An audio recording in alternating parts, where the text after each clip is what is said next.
Hi guys, welcome to episode 8 of the Side Hustlers Handbook. I'm Emiley and I'm your go-to girl for everything marketing and business related to help you hustle smarter, not harder. In this episode, I'm going to be talking about creating your brand's voice on social media and showing you some examples of businesses I think are doing a really good job at it. And so stay tuned for that. But in the meantime, if you do want to see all the case studies together, I have a download for you. So please click the link in my description below and you'll get access to that. So think about all the brands that you follow on social media. So why do you follow them? Maybe they've got a great product or great images, but it's likely you really like the way that they talk on social media. So the comments that they include with their posts and all of those sorts of things. So how do they talk? What sort of language do they use? What hashtags do they use? Are they clever? Are they inspiring? Are they funny? What emojis do they use? Is it relatable? All those sorts of things come into effect when you're scrolling through your Instagram feed and or Facebook feed for that matter. And the ones that really stand out will be the ones that really engage you in the way that they talk to you or the way that they compose an image. So all these things add up to their brand voice or persona. And if they're doing it well, they've created something pretty unique, which is something you can easily do for your own business. So one of the benefits of being a small business owner means that you don't have any of this corporate hierarchy around brand messaging and that sort of thing. And you have the opportunity to be really vulnerable. You wouldn't imagine some big multi-million-dollar brand posting something that, mentions they screwed up or they didn't know something or they're learning about something.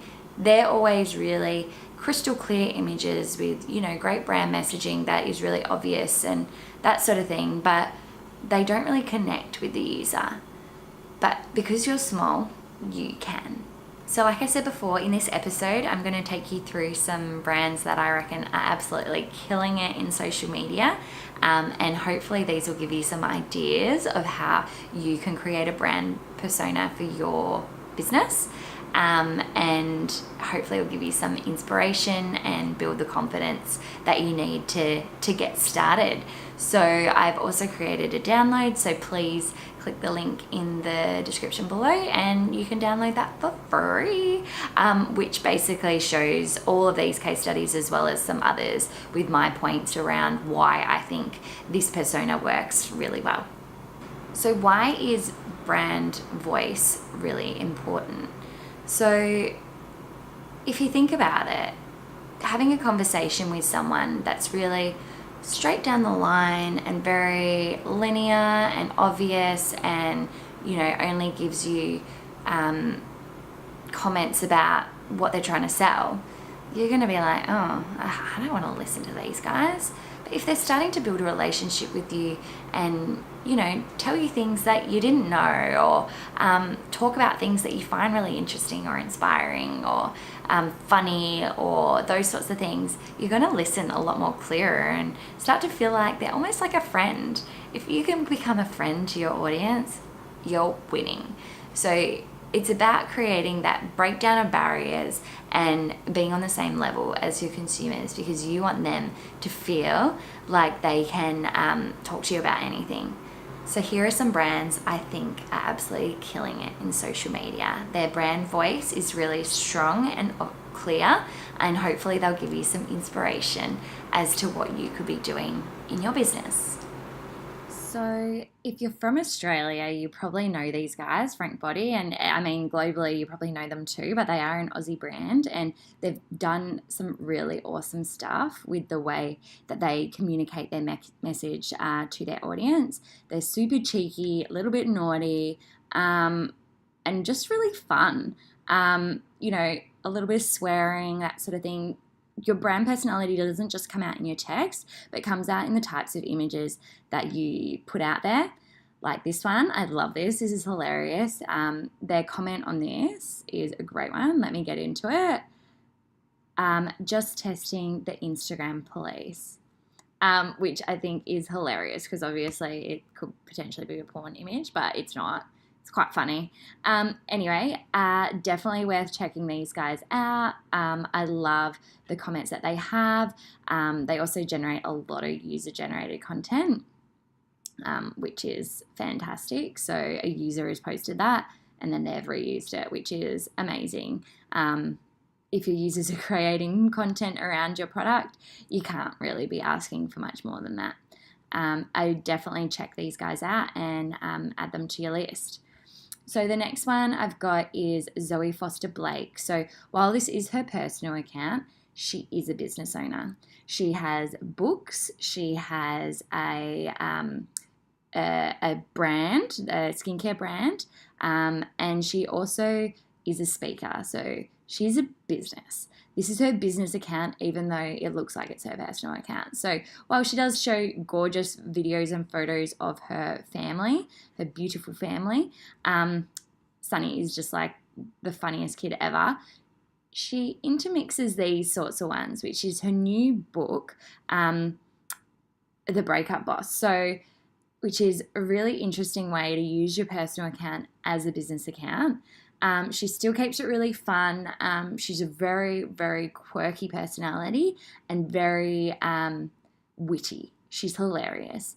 She says some really funny stuff all the time about her family, about her life. I would definitely recommend checking her out. And obviously you get to know her too, which is pretty cool. And then you basically, at that point, you kind of fall in love with her and then want to go to her anyway she's speaking or buy her books or anything like that. So that's a really great one to have a look at. Gelato Messina.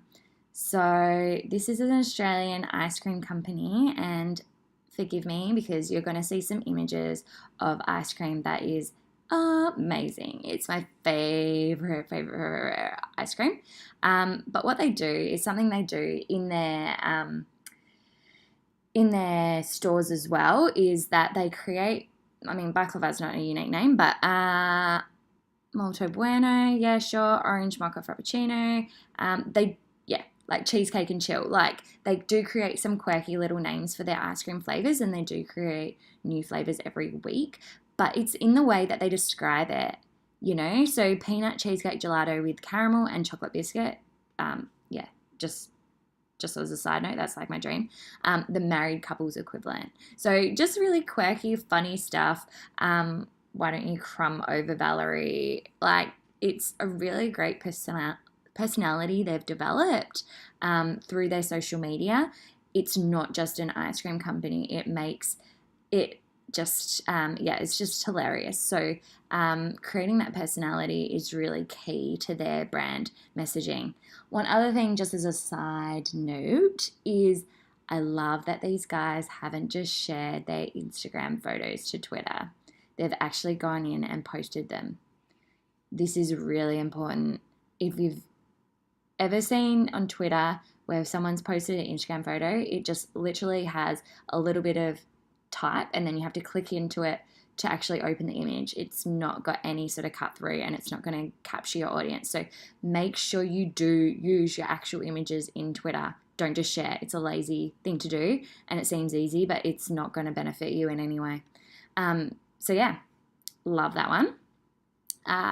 Netflix. So obviously Netflix is a massive brand, and I'm not saying you want to get to the level of these guys, but I mean, they do some really cool stuff with their the way they promote their shows. So, you know, like they'll create little memes about, like that's Narcos. So yeah, Pablo Escobar or something with money coming down, blah blah blah. Like, hilarious, really cute. Rather than just posting images of the show itself like this, fine. But then they've got, you know, like this is the evolution from bald to bitchin'. If you're familiar with with Stranger Things, you'll know this one. 11. Come on, load computer. Which is great. Love it. So good. So, little quirky things like that. They've created a personality. It's not just about going, hey, we've got this show, it's on. Like, create something a bit more with a story, and tell your customers and your followers something a bit different that they're not already getting by using your product or service. Jenna Kutcher. I've just recently found Jenna Kutcher and I love her. She has such a great podcast called the Goal Digger podcast. Love it. Highly recommend following her. She's all about, goal setting and that sort of thing. She has a photography business, so she's got a few online courses that she sells. But I love her Instagram and her Twitter and Facebook because she just has this upbeat message all the time, and it's all about goals and believing in yourself and that sort of thing. So it's really clear what sort of message she's got, and she's always trying to create questions and create a conversation with her audience, and she's still sharing articles she's written and that sort of thing, but she's asking what Netflix series should you binge watch. She's creating that personality that she is more than just a brand that's selling online programs and and she's a photographer, So there's so much more to her. It's showing her personality. And while your brand may not be you as a person, so Jenna Kutcher, that's her brand. Same with me, Kate Emiley. So while that may not be the case for you, create a persona around your brand and work out what they like and what they don't like, and have an opinion on things, and ask questions of your audience, and create that dialogue, because when you do, it will really create a engaged following. So my top 5 tips for developing a brand persona is, number 1, create a personality. While some of the examples I've just shown you do use comedy, if that's not your thing, it's not your thing. And don't try and force it. So every person, everyone has a different personality, and every brand has a different personality. So just make sure you find yours and talk in that language. 2, why not get influencers or other brands to take over your Instagram account? I've seen this done quite a bit, and if their way of communicating is really relevant to your audience, or they are a consumer of your product, they're going to be talking in the way that your customers are going to relate to really well. 3, interact with your customers like they're your friends. Putting the social back into social media is an amazing tip. So like their photos, comment on their photos, that sort of thing. Build that relationship, and they're going to be more likely to engage with you back.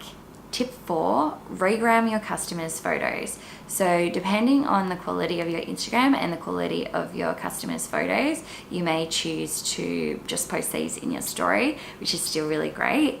But if your customers are producing amazing quality photos, make sure you regram them and post them on your Facebook as well, and use part of their caption as well, because they're talking in the way that they talk, and they're your consumer, so that should be the way that your consumer talks. So why not use the language that they're using as well? And tip 5, be vulnerable. So whether you've stuffed up, whether you've done something wrong, whether your product has been faulty, or something's happened, or even if you're learning something new, whatever it is, be really honest, because if you can break down that barrier of business and customer, then you're onto a winner, because you're able to develop more of a strong, connected relationship with your audience at that point. Guys, have fun with this, so you'll quickly realize how you create a persona, what works for you. Don't try to push anything that doesn't feel natural, and don't copy other people's accounts. While I've given you some examples here, it's not to say copy them, it's to say get inspiration from them and get some ideas. So keep following great accounts that are doing great things, and take some inspiration from them. So I have a freebie for you guys, which is my download of the case studies, which are the ones we've just gone through today, but also a few others that I found on the web. So they're going to give you some great inspiration for creating a persona for your brand. So click the link in my description and you'll get access to that straight away. So how do you feel now? Do you feel like you have some ideas for how you could create your brand persona? Have a try, have a test, see what works, what doesn't, what fits you and your personality, what fits your customers, what you get good reactions to, that sort of thing. So stay tuned because I have so many more videos like this coming up. So please subscribe so you can get an update when my next one goes live. Hint, it'll be in a week. Yeah, subscribe, like this video, comment below if there's any questions you might have. And I will see you next time. Bye for now.